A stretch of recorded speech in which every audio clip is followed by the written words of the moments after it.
ഇന്ന് തമിഴ് മണ്ണിൽ ഒരു സൂര്യനുണ്ട്. അദ്ദേഹം ഒന്ന് പുഞ്ചിരിച്ചാൽ അത് കോടിക്കണക്കിന് ആളുകളുടെ സന്തോഷമാണ്. അദ്ദേഹം ഒന്ന് കണ്ണുരുട്ടിയാൽ അത് ബോക്സ് ഓഫീസിന്റെ വിറയലാണ്. ഒരു സാധാരണ നടനിൽ നിന്ന് ഒരു ജനതയുടെ വികാരമായി മാറിയ ജോസഫ് വിജയ് എന്ന ദളപതി. എന്നാൽ ഈ ആവേശക്കടലിന് പിന്നിൽ 30 വർഷം മുൻപ് കേട്ട ക്രൂരമായ കൂക്കുവിളികളുടെയും അടക്കിപ്പിടിച്ച തേങ്ങലുകളുടെയും കഥയുണ്ട്. ദളപതിയുടെ ഈ പോരാട്ടത്തിന്റെ കഥയിലേക്ക് പോകുന്നതിന് മുൻപ് ഇതുപോലുള്ള വികാരഭരിതമായ ജീവിതകഥകൾക്കായി ഈ ചാനൽ ഇപ്പോൾ തന്നെ സബ്സ്ക്രൈബ് ചെയ്യുക. ഈ വീഡിയോയ്ക്ക് ഒരു ലൈക്ക് നൽകി നമുക്ക് തുടങ്ങാം. എസ് എ ചന്ദ്രശേഖരന്റെയും ശോഭയുടെയും മകനായി ജനിച്ച വിജയ് ഒരു സാധാരണ ബാലനായിരുന്നു. അന്ന് അവൻ ഒരിടത്തും അടങ്ങിയിരിക്കില്ല. വീട് മുഴുവൻ ഓടി നടന്ന് പാട്ടുപാടുന്ന ബഹളം വയ്ക്കുന്ന ഒരു കുട്ടി. എന്നാൽ വിജയുടെ 9ാം വയസ്സിൽ ആ വീടിന്റെ വെളിച്ചമണഞ്ഞു. തന്റെ പ്രാണനായിരുന്ന അനിയത്തി വിദ്യ രക്താർബുദം ബാധിച്ച് മരണപ്പെട്ടു. വെറും 2 വയസ്സായിരുന്നു അവൾക്ക് പ്രായം. അനിയത്തിയുടെ മരണം വിജയെ പാടെ മാറ്റിമറിച്ചു. വായാടിയായിരുന്ന കുട്ടി പെട്ടെന്ന് നിശബ്ദനായി. മുറിക്കുള്ളിൽ തനിച്ചിരുന്ന കരയുന്ന ആരോടും സംസാരിക്കാത്ത ഒരു കുട്ടിയായി അവൻ മാറി. ആ വേദനയാണ് ഇന്ന് നമ്മൾ കാണുന്ന വിജയുടെ ആ ശാന്തമായ സ്വഭാവത്തിന് പിന്നിൽ. ഇന്നും തൻ്റെ സിനിമ നിർമ്മാണ കമ്പനിക്ക് വിജയ് നൽകിയ പേര് വി ക്രിയേഷൻസ് എന്നാണ്. അതായത് വിദ്യ വിജയ് ക്രിയേഷൻസ്. അച്ഛൻ കൈപിടിച്ച സിനിമയിലേക്ക് എത്തുമ്പോൾ വിജയിന് പ്രായം 18. നാളെ തീർപ്പ് എന്ന ആദ്യ സിനിമ പുറത്തിറങ്ങി. പക്ഷേ തമിഴ്നാട് അവനെ സ്വീകരിച്ചത് പരിഹാസങ്ങളോടെയായിരുന്നു. സിനിമ കണ്ടുകൊണ്ടിരുന്നവർ സ്ക്രീനിലേക്ക് ചീത്തവിളികളും കൂക്കുവിളികളും എറിഞ്ഞു. പ്രമുഖ മാസികകൾ അവൻ്റെ രൂപത്തെ പരിഹസിച്ചു. ഈ മുഖം വെച്ച് ഇവൻ എങ്ങനെ ഹീറോ ആകും എന്നായിരുന്നു ചോദ്യം. ഒരു നവാഗത നടന് കിട്ടാവുന്ന ഏറ്റവും വലിയ പ്രഹരമായിരുന്നു അത്.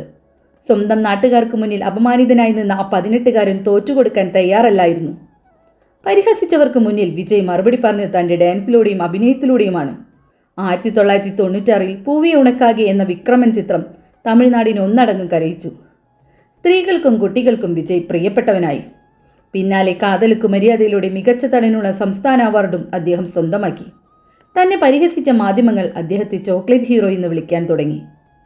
2004 ഗില്ലി എന്ന ചിത്രം റിലീസായി. തമിഴ് സിനിമയിലെ അതുവരെയുള്ള എല്ലാ ബോക്സ് ഓഫീസ് റെക്കോർഡുകളും വിജയ് തകർത്തു. അജിത് വിജയ് ഫാൻസ് വാറുകൾ കത്തിപ്പടർന്ന കാലം. പോക്കിരിയിലൂടെ അദ്ദേഹം സൗത്ത് ഇന്ത്യയുടെ സെൻസേഷനായി മാറി.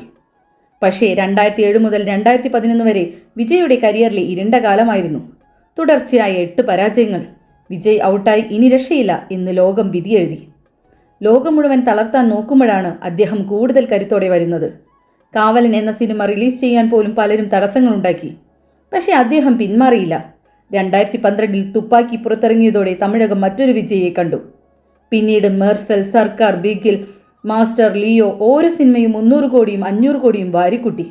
തമിഴ് സിനിമയുടെ തലവര നിശ്ചയിക്കുന്ന ദളപതിയായി അദ്ദേഹം വളർന്നു. സിനിമയുടെ മുകളിൽ നിൽക്കുമ്പോഴും വിജയ് ഒരു സാധാരണക്കാരനായി ജീവിച്ചു. ലക്ഷക്കണക്കിന് വിദ്യാർത്ഥികൾക്ക് സഹായം എത്തിച്ചു. പാവപ്പെട്ടവർക്ക് ഭക്ഷണവും മരുന്നും നൽകി. ഒടുവിൽ തനിക്ക് എല്ലാം നൽകിയ ജനങ്ങൾക്ക് വേണ്ടി രാഷ്ട്രീയത്തിലേക്ക് ഇറങ്ങാൻ അദ്ദേഹം തീരുമാനിച്ചു.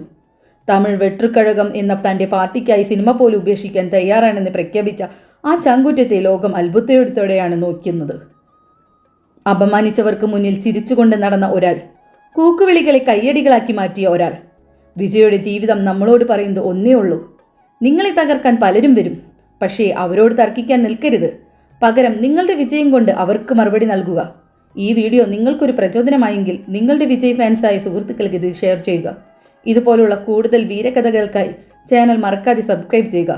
മറ്റൊരാളുടെ ജീവിതകഥയുമായി നമുക്ക് വീണ്ടും കാണാം. നന്ദി.